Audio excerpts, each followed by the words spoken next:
yeah, football on the West Coast, there's three things that are really holding it back: geography, arrogance, and just overall interest in the sport. What is up, everybody? It is Jake with Master of Football, back at it again. Happy Wednesday. Thank you so much for being here. If you want to be updated on everything college football, pro football, Madden, EA college football, NFL draft, anything related to American football, hit that red subscribe button. You will not be disappointed. Also, the like button too, and follow me on Twitter/X. That fam is growing. Anyways, without further ado, let's get into the video. All right, guys, I'm here to provide light of a situation that's happening with college sports that a lot of people are like, yo, my gosh, the Pac-12 fell apart so fast. What the hell was going on there? I need to break it down because there's a couple of stories that came out recently that show that there is a bifurcation of importance in terms of football on the West Coast. There's certain schools that take it very seriously. There's certain schools that don't. A couple of stories when you go through really highlight what's going on there because there is kind of the haves and have-nots. Better yet, the cares and cares-nots in college sports. You can see that with not only with the Pac-12, but in addition to the Mountain West. Let's get into that first article about the Pac-12, then talk about the Mountain West because football on the West Coast, there's three things that are really holding it back: geography, arrogance, and just overall interest in the sport. So this first article here is from Slate.com, and it goes through and says the arrogance and incompetence destroying a cornerstone of college sports. Big thing there that they mentioned, the fact that the Pac-12 is the Conference of Champions, why a powerhouse league is on its deathbed, by Alex Kirshner. And again, this is Slate, so they don't necessarily cover sports all that often, and you're actually going to see they can't help but sprinkle in a little bit of their politics in the situation here. But this paragraph was one of the most important ones to go through.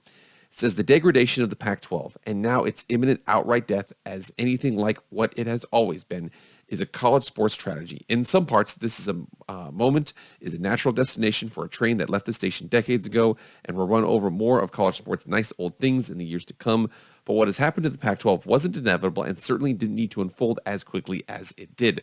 What college sports fans know as the Conference of Champions is at its death door because of cold, hard capitalism. Yes, unfortunately, I'll get into that in a second, but also because of the people in charge of stewarding the Pac-12 were the wrong mix of arrogant and incompetent. Unfortunately, for Slate.com, they don't understand a lot of these institutions were public. They don't necessarily, they get the money and then they blow it, just like all federal institutions, state institutions. So it's not capitalism. Trust me, if this was a communist state, they would still be trying to make as much money as possible for their own entity. Though, unfortunately, the second part there was a lot more realistic, where they basically said that it's just a mixture of arrogant and incompetent. A big thing with those Pac-12 brands was they were run by Stanford and Cal and USC and UCLA, amazing institutions, Utah and Arizona. Arizona State just got AAU institution status. The problem is with that is that those people who run those presidents of those universities, they don't understand that that doesn't translate to the field. Now, USC does. They care a lot about sports. UCLA does too. Stanford cares a lot about Olympic sports. Cal could care less whether or not they have a football program or not. And you have, Utah cares and Arizona cares. For the most part, Arizona basketball is very, very prestigious. But you see that there's a bifurcation in importance and non-importance. Washington State is actually very important, and they are really good about using their funds very efficiently. They've gone to bowl games many years with the lowest amount of revenue in the Pac-12, whereas Cal is zillions of dollars in debt because of their sports program, and they just really haven't been able to generate much interest. I saw Marshawn Lynch, matter of fact, way back, said, man, this isn't acceptable. Marshawn Lynch, Deshaun Watson, Aaron Rodgers, Cal football players have to be reeling at the fact of what's happening with Cal football at this point. But again, that's the Pac-12. So you see the Pac-12, big issue. There's arrogant, entities out there, I suspect. Remember here, Utah and Arizona State, they're kind of reluctantly backing into the Pac-12 right now. They didn't really necessarily want to go. But you see the fact that Cal and Stanford are still kind of mucking things up as much as apparently Stanford told George Kliavkoff off on a phone call when it was just the Pac-4 members left.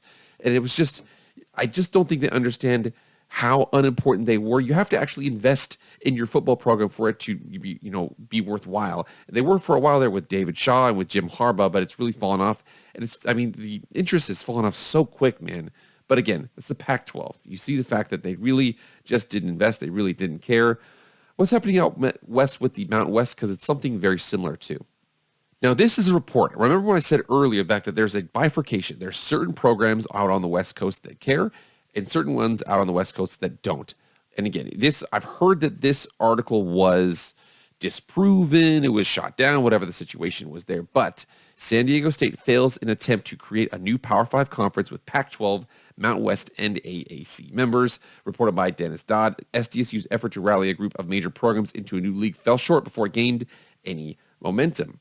It said right here that SDSU president Adela De La Torre was leading a push to assemble what would have amounted to a breakaway from the best schools from the Mountain West, the American, along with some combination of the Pac-12 leftovers, Cal, Stanford, Oregon State, and Washington State. However, the idea died after Monday night after Mountain West presidents held a call that ended with the leadership showing unity. And so the report here says that everything that is out there is from San Diego State.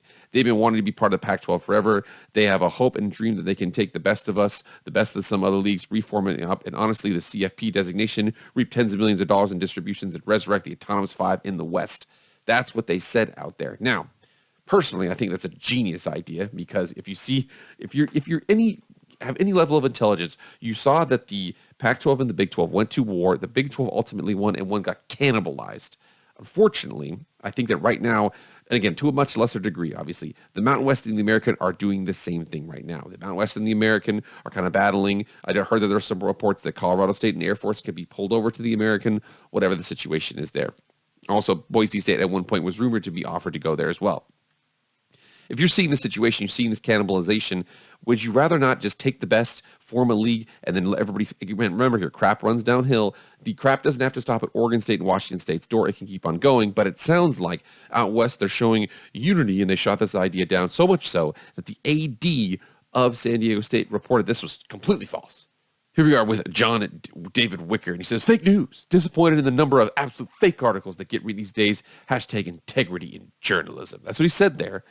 But I responded, I tweeted it because I basically put my argument here in, I feel like, unfortunately, this is it's fake journalism, but it's got a good outcome for San Diego State. Quote tweet here was, if this is true, it is completely short-sighted by the Mountain West. College football is consolidating at the higher levels, and if you pretend like you shouldn't, then you aren't serious about sports.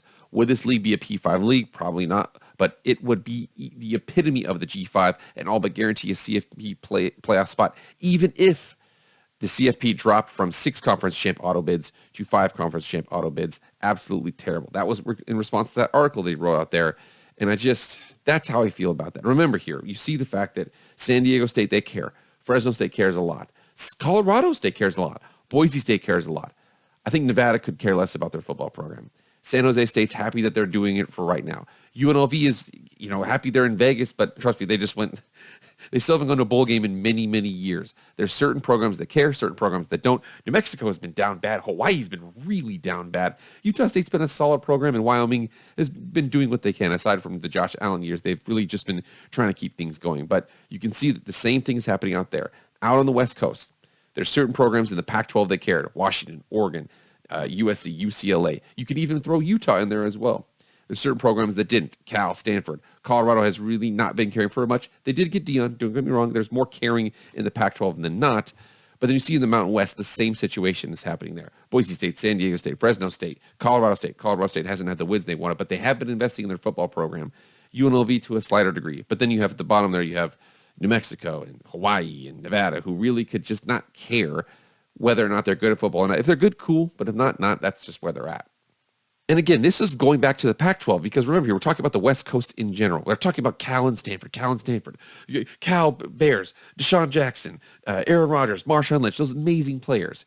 Think about this. This is this next upcoming season. If you live in Seattle and you're a Cal Bears fan, guess how much it's going to cost you if you're like, oh, man, we're a little short on change. We got to get some tickets. You know how much it's going to cost you to go watch that game? $6 in the 300 level for those seats. You see the fact that at Wyoming for Texas Tech, how many connecting flights? They probably have to go from Lubbock to Dallas, Dallas to Denver, Denver, and then drive up just to get to that game. $61, 10 times as much to go watch a game at Wyoming, an Autonomy 5 team, as opposed to what it's going to cost Cal Bears to go and play at Washington, a direct flight and a conference member. And like I said before, geography is very important too. We saw arrogance. Arrogance really bled over into how valuable the Pac brands thought they were individually. Remember, the crazy thing is, it sounds like 8 of the 12 Pac-12 brands were already gobbled up. So they have value out there. But it's just, you see the fact that there's just less, entities, less inventory to deal with. Look at this right here. First of all, look at how many teams they have to deal with over here, and look at how many FBS teams there are to deal with over here. Now, this is a little bit old. It has BYU as an independent. It has New Mexico State as an independent too. But you see the fact that for the SEC, the ACC, and the Big 10, Big 12 as well, it's a lot easier to add members and integrate them in because there's just more to work with. However, out west, everything gets magnified because there's less and less numbers out there to work with. Pac-12, Mountain West, some programs care, some programs don't. Unfortunately, you see the fact that USC and UCLA had to jump all the way over to these green dots to find like-minded universities where they're at. It's just hard to do that out the West Coast because there's just less numbers. Now, it sounds like that the San Diego State's whole situation, we'll push that aside. It also sounds like the CBS Sports says the Mountain West foiled SDSU's attempt for a form of breakaway league, but it says SDSU says it's fake news, but a Mountain West and Pac-12 merger still remains very much on the table here. I don't hate the idea, but I do like the idea of taking the top from the Mountain West, taking the top from the Pac-12, taking the remaining Pac-4 members, taking the top from the American, forming basically almost like a Big 12 2.0, a Big 12 junior league, something like that, because you'd rather do that than have each other cannibalize each other, get certain teams left out of the mix, whatever the situation is there. There's a lot to do here. But again, I think that's something that needs to happen there is some sort of consolidation of those mid-tier brands because unfortunately it just keeps on it's going to keep on going down and down and down and down. I don't want Oregon State and Washington State to get left out on the lurch. I think that they match up very well with Fresno State, Boise State, Colorado State, everybody like that. Those they match up a little bit better. SMU, Memphis, those teams should all be in a conference. But that's just me. I'm a little more aggressive. From what it sounds like, Stanford to Cal, there again, we're seeing here if there's going to be any momentum to going them from to the ACC. They also mentioned SMU as well at this point. But again, we see the fact that FSU and Clemson, remember here, USC, UCLA blocked a bunch of additions. Texas and Oklahoma blocked a bunch of additions. Then they left. Stanford and Cal, FSU and Clemson are probably going to be blocking a bunch of additions. And one of a random guy over here said that it just read on a Clemson site that they are a hard no to adding Cal and Stanford. The travel, this and that, it doesn't really make a lot of sense. It's cross-country, situation. So I don't know whether or not it's going to happen or not, but I do know that right now it's looking likely to be no. Can Stanford and Cal, can they be honest about where they're at and their value? Add in some G5 teams, maybe go after some American teams. The crazy thing about that is they still have a lot of assets to work with here. So very important down here. And Jim Williams tweeted the fact that the Pac-12 will dissolve. He thinks it's more than likely going to happen. But down here, look at this. It says, whoever is left in the Pac-12 on August 4, 2024 gets an equal share of the conference's assets, which includes $400 million rainy day fund. If OSU and Washington State are the last two standing, they could bring a $200 million buy-in and pocket $100 million for each for debts and upgrades. Who says no? Remember here, that's a situation you have to remember here. As much as people try to say, oh, these conferences are just going to fall apart, they're sitting on a huge chunk of cash. Now, how they spend it, we'll see if they're going to be aggressive. We'll see if they're not going to be aggressive, because I know that, remember, if you're not aggressive, you will be cannibalized at some point. Get like-minded universities as much as you can. Oregon State and Washington State, I feel terrible for them, but it's the situation where they're at. The aggressive move, take the top from the Mountain West, take the top from the American, form as much as you can to be a Big 12 junior league, and go on from there. Because if you don't, there's no guarantee that there's going to be a spot for you. See Oregon State and Washington State. West Coast football, just Western football in general, and you see the fact that it was cut up by the Big 12 got some teams. The Big 12 is based in Texas. They got some teams. The Big 10 got some teams. It looks like the ACC is trying to get some teams. It's just hard to find as many like-minded universities out there that care about sports as much as you do. San Diego State, the report said they were trying to get a super league formed.